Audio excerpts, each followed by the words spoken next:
What we're going to be looking at in today's quick little session is just on one of the skills that's required for the reading exam, and that is your dictionary and synonym skills. So basically, what it asks you to do in the exam questions is something similar to this. Let me just show you. It was very close to the beginning of pretty much the first exam paper I looked at. So the second question, there we go. So this is a good example of the kind of question you could be asked. It says, what is the meaning of the word observing as used in the uphold standards section? Now, ordinarily, in reality, if we come across a word that we're not 100% sure of, our instant reaction is usually to use something like our phones, laptops, just to Google it. However, in your exams, you are in a very secure portal. You will not be able to do that. And in fact, that would get you like thrown out of the exam. You would be disqualified from the exam because you cannot use any other websites.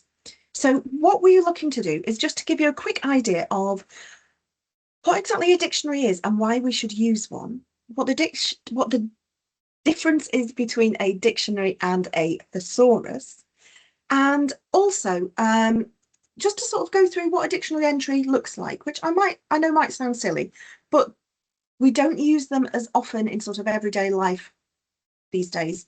So when you're opening a dictionary and you're reading it, it's making sure you are getting the correct answer to answer a question like this. So you are allowed a paper book dictionary, just as I say, not an online one.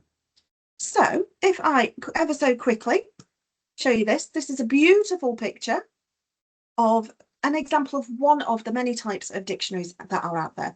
I particularly like the concise Oxford ones because they do tend to be a good size, legible writing, although you can get them in large print as well.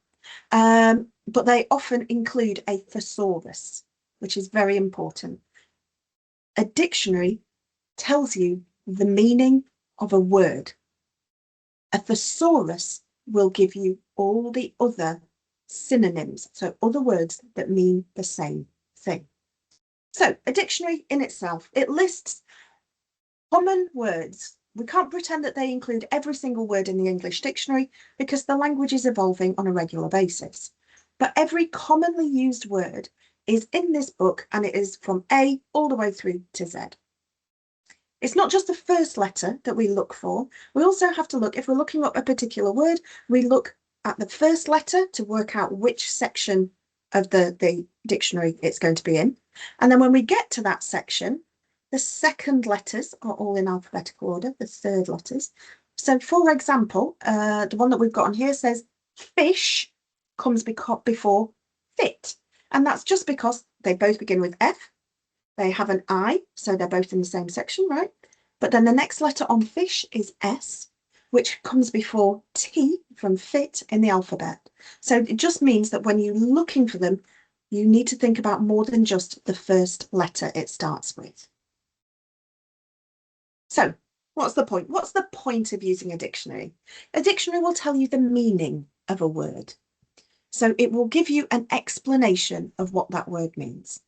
It will also, I mean, it's a bad example to say on an online dictionary, but they tend to use, as you can see, a little speaker symbol, because you can actually click that and it will pronounce the word for you. It also has underneath the phonetics of how to pronounce it. So this one, it says ablution, and if we look underneath, it says ablution, and where that's in bold, that shows you where the emphasis is. Ablution, ablution. So it tells you how to pronounce the word. It also tells you the word class. In this case, it's a noun. An ablution is something that is done. If it's a thesaurus as well, it will give you alternative words. It will give you synonyms. And if we think about the English language and the fact that there are so many words, A, that sound similar but have different meanings. We have bear, the animal, and we have bear as in to be naked. We have there, and there. We have where, we're. There's so many different words. If we can see how they're spelt, we can look them up in a dictionary. So, just to reinforce that point, it does say here, I can just look it up online. No, you can't, not during your exams. If you're doing any practice work, if you're doing, any written pieces for your job, for work, things like that, then of course you can. However, it is worth remembering that a good dictionary is wonderful. A good dictionary skills are even better. So it's making sure that we can find the word that we're looking at quickly because we're in a timed exam, but also be able to understand that sometimes a word has different meanings. I mean, this particular one here where we have ablution says it's a noun, but it's also, you can ablute. To ablute is a verb as well. And that means something ever so slightly different. So, I mean, ablutions, it's to wash your hands, but it does have other connotations to it as well. So just to reiterate, dictionaries, paper dictionaries are allowed in your real exams. I would highly recommend getting hold of one. Most local libraries will let you join and borrow for free, always good. Make sure it is a clean copy, so it needs to have no annotations, no writing or scribble or notes in it as well. The other thing that we can do is, in the actual exam, where it comes up with this one particular word, so what is the meaning of the word observing? My first thoughts about the word observing are to see.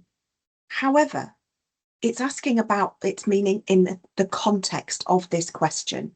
And actually, in the context of this, it says that a good member of staff should be observing company values, which actually means to obey, not to see, but to follow their rules.